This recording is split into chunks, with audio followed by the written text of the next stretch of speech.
4 or something like that. We know exactly who's coming back. We know what we have coming in, and we know who's leaving. So our starting point guard left this year, Dejan Giroux. But if you remember the Cleveland State game, our first game in the NCAA tournament, he got hurt the first minute. So we moved our 2 guard over to the point guard, and he played, I think, 36 minutes as our starting point guard that night. And our plan all along was to have him come back as our starting point guard next year. Tremont Mark, who made the big play at the end when we beat Rutgers in the tournament, made the big shot to beat Memphis at home in the regular season, made the great play to beat Rutgers at the end of the Rutgers game. He'll start for us at the 2 guard. Fabian White was our starting 4 the previous year, tore his ACL, came back at the end. I think he got in 5 or 6 games. He'll start at the 4. We just got a kid from the portal transferred in today. He'll start.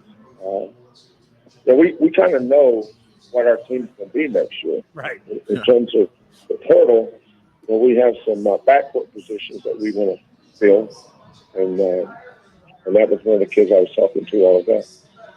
Coach, you guys had a great run through the tournament, and it ends in disappointing fashion in the Final Four. But how did the kids react? Because it's not like you guys made a Cinderella run. You were one of the best teams all year. You believed you had a chance, and you definitely had a chance to win a national title. So yeah. how'd the kids react?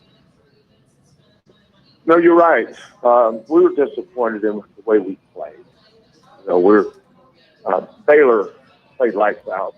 No surprise. They're really good. I thought, I saw just about all the best teams of each conference play during the year.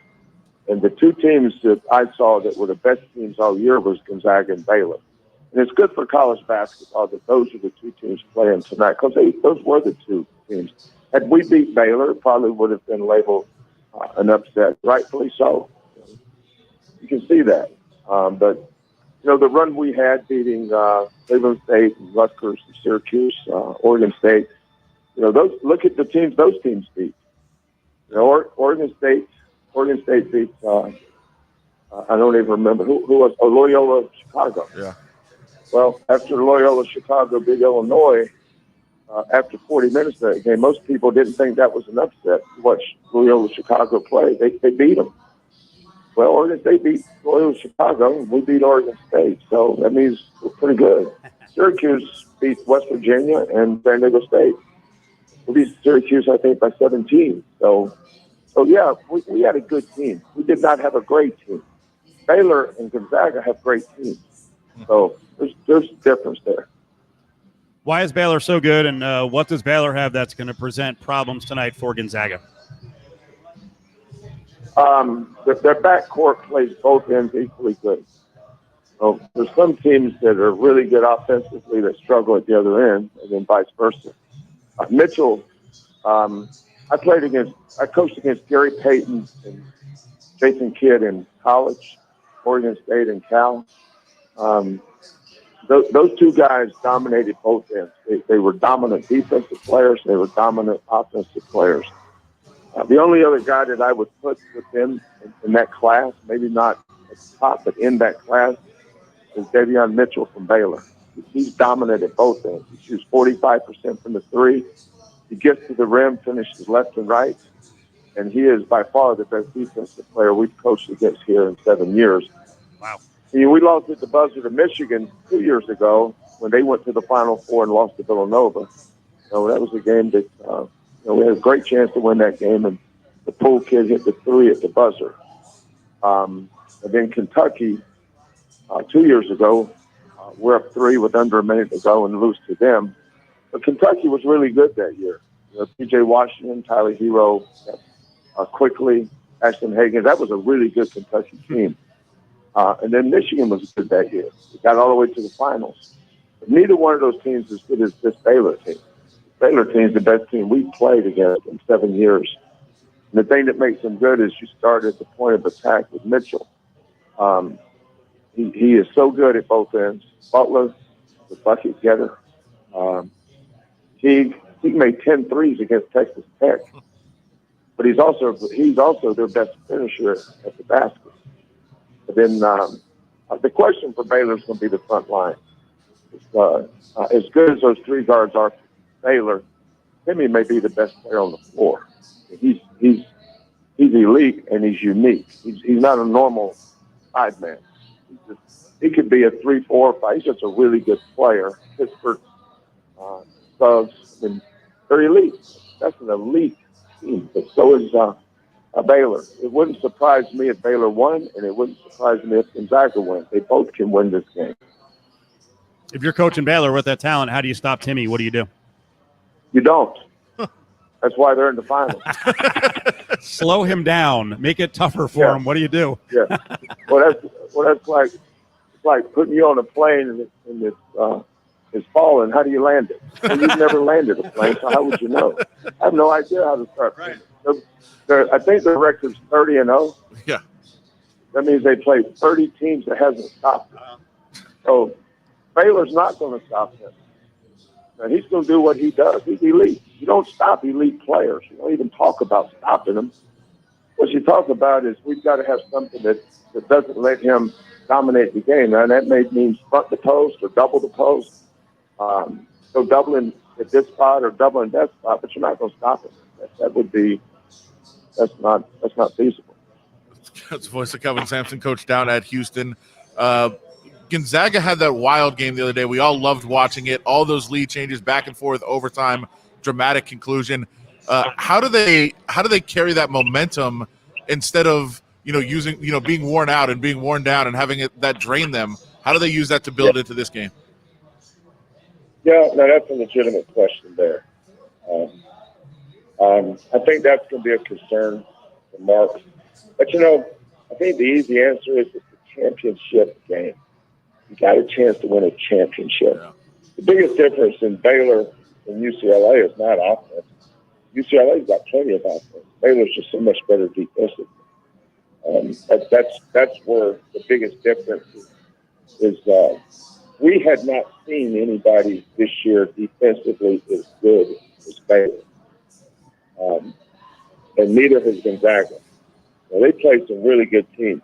They played Illinois. They played UCLA. They played, I don't have their schedule in front of me, but Mark always plays really good teams in the non-conference. So they played really good teams this year. But they haven't played one defensively as good as Baylor. And that's where but they've got the players to navigate it. Suggs is elite. I'm not sure I know how to pronounce the other kid's name. What is it? Ayi? Ayayi, yeah. Yeah, he's really, really good. Kispert does a great job of playing off both of those guys and Nemhart. Then if it comes down to the team with the best player on the floor will win, and that gives Gonzaga an advantage because of Timmy. But if it's the best defensive team, that may help Baylor. That's why it's going to be an intriguing matchup. The answers will come when the game starts, not before. We got the Coaches versus Cancer golf tournament coming up here. It's the 14th annual, May 16th to the 18th, as we try to get back to normal, right, in this COVID era. And I know you've been part of Coaches versus Cancer. I know you're not involved in this year's golf tournament, but I just wanted you to talk about the cause of Coaches versus Cancer, the golf tournament, and also Lon Kruger. We're so fired up here. He's such a big part of the community, even though he left for a while to go to Oklahoma. We're thrilled in Vegas that he retired, and he's gonna retire in Vegas. That you just hit the nail on the head. Any organization would be thrilled to have Lon associated with it, and I'm so happy for Coaches versus Cancer that one of the point people of all coaches is Lon Kruger. He's one of those guys that makes you want to be involved in whatever he's involved with. He's just a wonderful, wonderful human being. The shoes that I wore throughout the tournament, Cleveland State, Rutgers, Syracuse, Oregon State, Baylor, was my daughter, who's on our staff here, designed those shoes. My mom's name was on the left foot. My dad's name was on the right foot, right toe, left toe. And then there's some U of H stuff on there. And we auctioned those off. we're going to raise money for coaches versus cancer. I know Lon did the same thing with shoes. I think there's 5 coaches, Bob Huggins maybe. 5 coaches did it, raised money for coaches versus cancer. But that's the impact that COVID has had on every philanthropic organization, is that it's really curtailed a lot of people's activities. But being able to play the golf tournament in Vegas with Lon was a huge help. All the money that we raised with different projects like the shoes or whatever was a huge help. But if there's one disease that affects all of us that we all should be pitching in. And Dick Vitale, his gala out in Orlando in May, Lon's golf tournament. Those are things that we should all want to be involved in. It doesn't matter whether you can get $5 or $5,000. It doesn't matter. We're all supporting the same cause. You don't get stars for how much money you give. You get stars for supporting it. We appreciate everything that everybody does. Well, we appreciate you giving us a couple minutes, and congrats on a great historic season. Thank you so much. Thank you, guys. I appreciate you guys having me on, and enjoy the game tonight. Oh, we will. Coach. There you go. Kelvin Sampson, the coach at Houston. Hell of a run, as Adam mentioned. Not a Cinderella run. They were a 2 seed. They had a dominant season. And I have a feeling they're not dropping back anytime soon to where they're going to have a year where they win like 17 games. He's going to keep it rolling. And I love the way he handled the transfer portal stuff, because, there's so many people out there who just choose to complain and whine about it in the coaching ranks. And, yeah, it sucks. But he also laid it out there. You should not be caught off guard by the transfer portal. There may be a shocking person here and there in your program that goes in, but for the most part, you should have a pretty decent read on where all your players are on your team, right? Yeah, I think. And where you are on those players, because that's the other thing. Let's not forget, because people have been you pound the kids. 1,300 guys in the transfer portal. Kids these days. My guess is 700 of the 1,300 were told go to the portal, and that's a reality too. I think it's less than that, but really, yeah. I think there's 2 or 3 guys on most teams that are that not go to the portal, but hey, you may want to explore some possibilities here. Yeah, I think it's. I think kids get a sense of where they stand. I think a lot of kids are told, yeah, for sure. Find other opportunities for yourself. That would probably be best. I think other kids just kind of know where they stand or know where they are.